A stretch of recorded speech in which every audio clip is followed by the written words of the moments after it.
Good morning students, class 12 students. हम 8 unit कर रहे हैं बेटा। हमने इससे पहले क्या है 2 टॉपिक कर चुके हैं। हमारी जो यूनिट है बायोमैकेनिक्स इन स्पोर्ट्स, फर्स्ट हमारा जो टॉपिक था इसके अंदर वो हमने meaning and needs and importance of biomechanics के बारे में पढ़ा। सेकंड जो टॉपिक था हमारा टाइप्स ऑफ मोशन, ठीक है। ये 2 टॉपिक हम कर चुके हैं बेटा। आज हमारा थर्ड टॉपिक है जो हम कर रहे हैं। तो हम क्या टॉपिक है हमारा, Newton law of motion application in sports.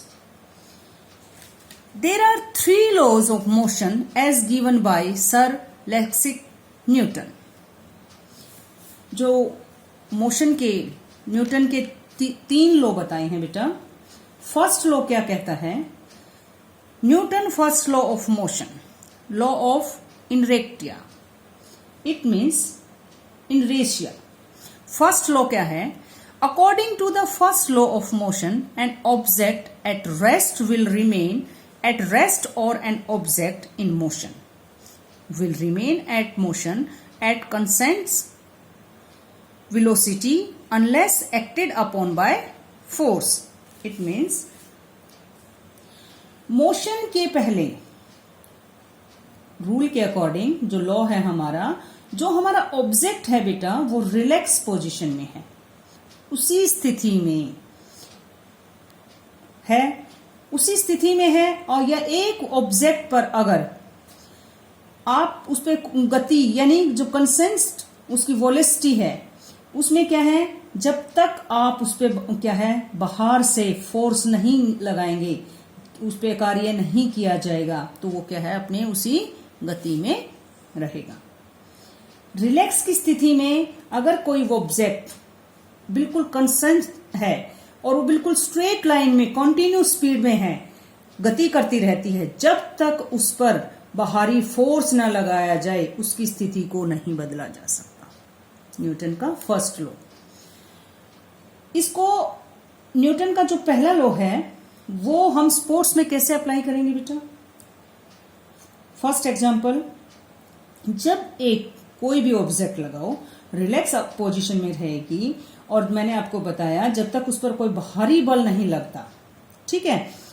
For example basketball में एक पास के लिए आप पास करते हैं, बास्केटबॉल गेम भी खेलते हैं, उस प्लेयर जब प्लेयर के पास वो गेंद जैसे हैंड्स के अंदर हाथों में तब तक रहती है, कब तक रहती है, जब तक वह अपनी टीम के प्लेयर को पास देने के लिए फोर्स नहीं लगाता। ये न्यूटन का फर्स्ट लॉ है। सेकंड, मैं आपको एग्जांपल देती हूं बेटा कि एक ऑब्जेक्ट, फर्स्ट लॉ क्या कहता है कि जो हमारा ऑब्जेक्ट है वो बिल्कुल कांस्टेंट है और स्थिर वेग में जब तक गति करता है यानी मोशन करता है रहेगा, जब तक कोई आउटर से, मैंने आपको बताया आउटर से उस पर फोर्स नहीं लगाएगा और वो अपनी डायरेक्शन भी चेंज नहीं करेगा। हम एग्जांपल लेते हैं फुटबॉल गेम में। सपोज करो एक फुटबॉल प्लेयर स्पीड में है, रिलैक्स में मोशन कर रहा है और वो स्लो हो जाता है और फिर कुछ समय बाद वो रुक जाता है, स्टॉप। यदि यह क्या है आपके जो जमीन यानी जमीन और फुटबॉल के बीच का क्या है फ्रैक्शन के कारण वो रुक जाता है, तो ये क्या है न्यूटन का फर्स्ट लॉ स्पोर्ट्स के अंदर अप्लाई होता है बेटा। न्यूटन का second law, the law of acceleration. The second law states that the acceleration and object is depend upon 2 variables, the net force acting upon the object and the mass of the object. It means, ये क्या कहना चाहता है बेटा, Newton के second law में क्या है, जब किसी वस्तु को, ठीक है, जब किसी वस्तु को 2 चरणों में, ठीक है, 2 साइड में 2 वेरिएबल्स होते हैं उसके अंदर, उन पर निर्भर करता है ऑब्जेक्ट पर कार्य करने वाला, ठीक है, और यानी शुद्ध बल, शुद्ध क्या है, फोर्स, और वस्तु का लिक्विड द्रव्यमान। किसी वस्तु को क्या है कि जो उसका वेरिएबल्स है वो क्या है कि वस्तु पर सीधे काम करने वाले पर शुद्ध बल यानी फोर्स निर्भर करता है। जब जैसे मैं आपको एग्जांपल देती हूँ बेटा, जैसे किसी वस्तु पर कार्य करने वाला यानी जो वर्क करने वाला है वो फोर्स बड़ा होता है और वस्तु का क्या है, वेरिएबल बढ़ जाता है। जैसे जैसे किसी वस्तु का वेरिएबल द्रव्यमान बढ़ता है वस्तु का वेरिएबल कम हो जाता है। क्लियर। फॉर एग्जाम्पल फुटबॉल के अंदर क्या है बेटा, एक फॉरवर्ड खिलाड़ी, फॉरवर्ड प्लेयर जैसे ही जिसने गोल के नजदीक, गोल पोस्ट के नजदीक अपनी स्ट्रॉन्ग पोजीशन में बॉल प्राप्त की हो, ठीक है, और गोल की डायरेक्शन में अपेक्षाकृत क्या है वो कम फोर्स लगाएगा क्योंकि वो गोल के पास है, ठीक है। परंतु एक फॉरवर्ड प्लेयर जैसे कि किक लेने से पहले शूटिंग सर्कल के कॉर्नर के लिए क्या है, उसको फोर्स किया जाता है और गोल की डायरेक्शन में क्या है, ज्यादा फोर्स लगाने की जरूरत होगी क्योंकि गोल की डायरेक्शन में जो स्पीड है करने के लिए बॉल को जो गतिमान है वो अधिक परिवर्तन करने की जरूरत पड़ेगी। नेक्स्ट एक एग्जांपल और देती हूं बेटा मैं आपको। सपोज करो एक क्रिकेट खिलाड़ी बॉल को कैच करते समय अपने हाथों को, हैंड्स को पीछे की ओर जाता है। स्टार्टिंग में बॉल एक अपनी स्पीड से आती है, ठीक है। खिलाड़ी को यानी प्लेयर को बॉल अपने हैंड्स में रोकने के लिए उस पर बल लगाना पड़ता है ताकि वो बॉल उसके हैंड्स में रहे। तो क्या है ये, न्यूटन का सेकंड लॉ। लेकिन इसके अपोजिट बेसबॉल में, अपने बेसबॉल गेम पता होगा बेटा, बेसबॉल गेम में क्या है कि खिलाड़ी का जो प्लेयर है बॉल को दूर फेंकने के लिए उस पर क्या है, जोर से मारता है, बॉल को किक करता है, ठीक है। तो ये क्या है, बॉल को कैच करने के लिए फोर्स लगा और बॉल को दूर करने के लिए, थ्रो करने के लिए जो फोर्स लगा वो क्या है, इस न्यूटन के सेकंड लॉ में। न्यूटन का थर्ड लॉ क्या कहता है बेटे, the law of reaction.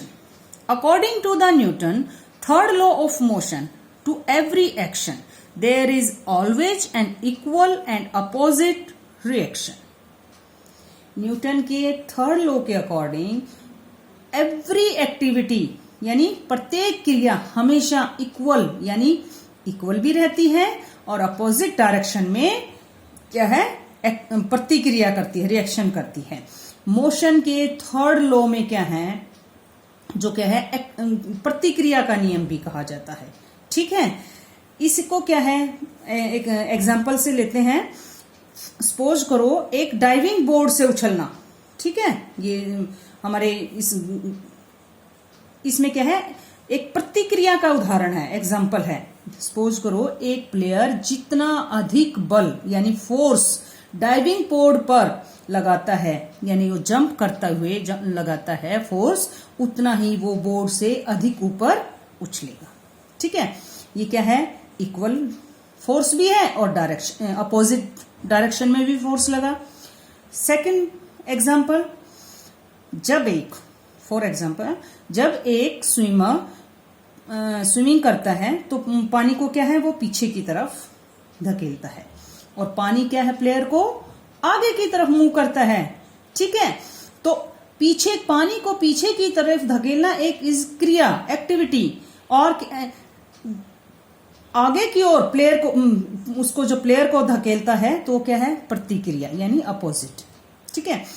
Next for example, जैसे आप वॉक करते हैं, वॉक करते हुए जब चलते हैं एक, तो क्या है, आप जमीन को क्या है पैर के साथ पीछे की ओर दबाता है, ठीक है, चलते हुए। जब आप पैर को जब जमीन के नीचे दबाते हैं तो ये क्या हो रही है, क्रिया, और जमीन से आगे की ओर धकेलती है वो क्या है, प्रतिक्रिया। तो ये क्या है, न्यूटन का थर्ड लॉ। इसमें क्या है कि जो इक्वल ऑपोजिट रिएक्शन, समान और विपरीत दिशा में प्रतिक्रिया होती है। ये हमने न्यूटन के तीनों लॉ किए हैं बेटा। और ये जो लॉ मैंने आपको कराए, ये आपने 9th क्लास में साइंस में भी अच्छे से किए होंगे और आपको अच्छे से याद भी आएंगे। आप इनको एक बार अच्छे से लर्न करें, नोट्स बनाएं, और हमारा टॉपिक यहीं पे फिनिश होता है। जो हमारा इसके बाद बुक के अंदर टॉपिक दिया है वो हमारा सीबीएसई की तरफ से क्या है बेटे, कट है। ठीक है, वो क्या है, फ्रैक्शन एंड स्पोर्ट्स। ठीक है, ये टॉपिक हमारा एग्जाम्स के अंदर नहीं आएगा। आप ये न्यूटन का लॉ तक ही हमारा इस चैप्टर के अंदर, हमारा सिलेबस के अंदर है। थैंक यू बेटा।